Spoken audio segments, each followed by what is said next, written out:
Hello, നമസ്കാരം. എൻ്റെ പേര് സന്ധ്യ. ഞാൻ ഈ ചാനലിൽ എളുപ്പത്തിലും വേഗത്തിലും ചെയ്യാവുന്ന ഇന്ത്യൻ റെസിപ്പീസ് ആണ് ചെയ്യുന്നത്. എൻ്റെ വീഡിയോസ് ഒന്ന് കണ്ടു നോക്കൂ. ഇഷ്ടപ്പെടുകയാണെങ്കിൽ സബ്സ്ക്രൈബും ലൈക്കും ഷെയറും ചെയ്യൂ. അപ്പോൾ ഇന്ന് ട്രൈ ചെയ്യുന്ന റെസിപ്പിയുടെ പേര് റാഗി ഗോതമ്പ് ദോശ.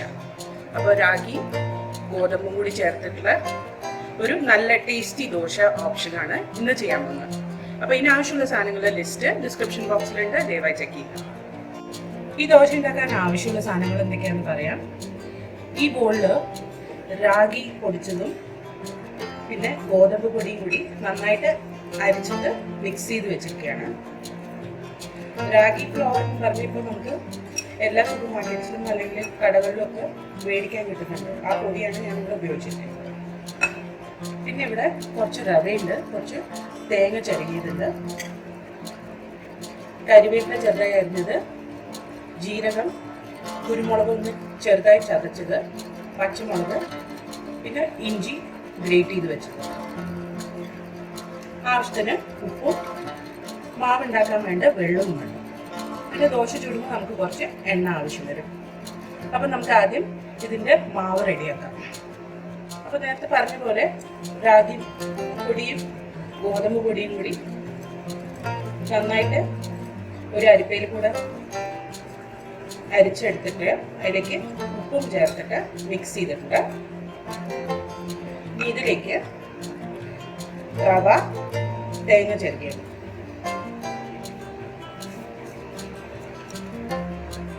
ഇതും കൂടെ മിക്സ് ചെയ്യുക. പിന്നെ നമ്മൾ ഇവിടെ എടുത്ത് വെച്ചിട്ടുള്ള പച്ചമുളക്, ഇഞ്ചി, ജീരകം, കുരുമുളക്, കരിവേപ്പില, ഇതും കൂടി നമുക്ക് ഇതിലേക്ക് ആഡ് ചെയ്യാം.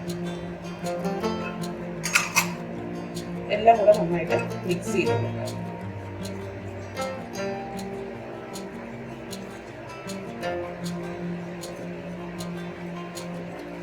ഇനി ഇതിലേക്ക് ആവശ്യമുള്ള വെള്ളം ചേർത്തിട്ട് നമുക്കിതൊരു മാവായിട്ട് റെഡിയാക്കാം.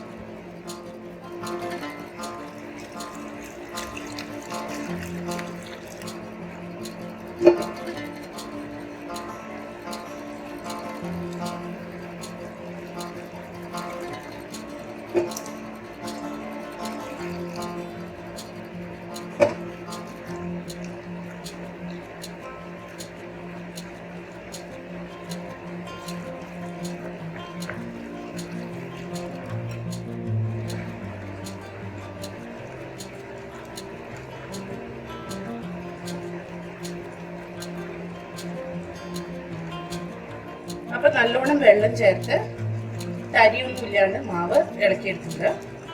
ഈ മാവ് നല്ലോണം വെള്ളം ചേർത്തിട്ട് വേണം ഉണ്ടാക്കാൻ. നീർദോശയുടെയൊക്കെ മാവ് ഉണ്ടാക്കുന്ന പോലെയാണ് ഇത്. കൂടുതൽ വെള്ളം ചേർക്കണം.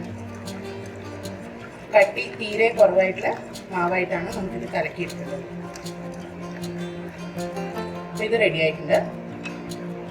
ഇനി നമുക്ക് ദോശ ചുട്ട് തുടങ്ങാം. ഇതേപോലത്തെ പലതരം ദോശകളുടെ റെസിപ്പീസ് എൻ്റെ ചാനലിലുണ്ട്. അതിൻ്റെ ഒരു ലിങ്ക് ഞാൻ മുകളിൽ കൊടുക്കാം. ക്ലിക്ക് ചെയ്ത് വീഡിയോസ് കണ്ടു. നല്ല നന്നായിട്ട് ചൂടായപ്പോൾ എണ്ണയിട്ട് നല്ലോണം തുടച്ചിട്ടുണ്ട്. ഇനി മാവ് നന്നായിട്ട് കലക്കിയിട്ട് ഇതിലേക്ക് വെക്കുക.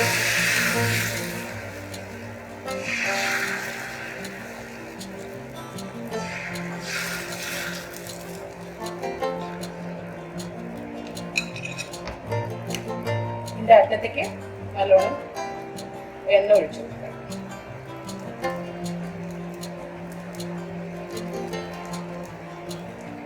ദോശ കുക്കാവാൻ കുറച്ച് സമയം എടുക്കും. അപ്പോൾ അത് കുക്കാവുന്നത് വരെ വെയിറ്റ് ചെയ്യും. ദോശ ഒരു സൈഡിൽ നിന്ന് കുക്കായിട്ടുണ്ട്. അപ്പോൾ നമുക്കിത് മറച്ചിട്ടിട്ട് കുക്ക് ചെയ്തെടുക്കാം. അപ്പോൾ അത് നന്നായിട്ട് കുക്കായിട്ടുണ്ട്. ഇനി നമുക്കിതൊരു പ്ലേറ്റിലേക്ക് മാറ്റിയിട്ട് ബാക്കി ദോശ ഇതേപോലെ ചുട്ടെടുക്കാം. അപ്പോൾ റാഗി ഗോതമ്പ് ദോശ റെഡി ആയിട്ടുണ്ട്. ഇത് നമുക്ക് തേങ്ങാ ചട്നിയുടെ കൂടെയോ അല്ലെങ്കിൽ ഇഡ്ലിപ്പൊടിയുടെ കൂടെയോ ഒക്കെ കഴിക്കാൻ നല്ല ടേസ്റ്റാണ്. എനിക്ക് ഇഡ്ലിപ്പൊടിയുടെ കൂടെ കഴിക്കാനാണ് ഇഷ്ടം. എന്ന് വെച്ചാൽ അതിന് ഒരു പ്രത്യേക ടേസ്റ്റാണ്. കുറച്ച് എണ്ണയൊക്കെ മിക്സ് ചെയ്ത് കഴിക്കുമ്പോൾ നല്ല ടേസ്റ്റാണ്. ഇന്നത്തെ റെസിപ്പി നിങ്ങൾക്ക് ഇഷ്ടപ്പെട്ടു എന്ന് വിചാരിക്കുന്നു. ഇഷ്ടപ്പെട്ടെങ്കിൽ നിങ്ങളും ട്രൈ ചെയ്ത് നോക്കിയിട്ട് കമൻറ്റ് സെക്ഷനിൽ അറിയിക്കുക. അടുത്ത പ്രാവശ്യം ഒരു പുതിയ റെസിപ്പിയുമായി എത്തുന്നവരെ ബൈ.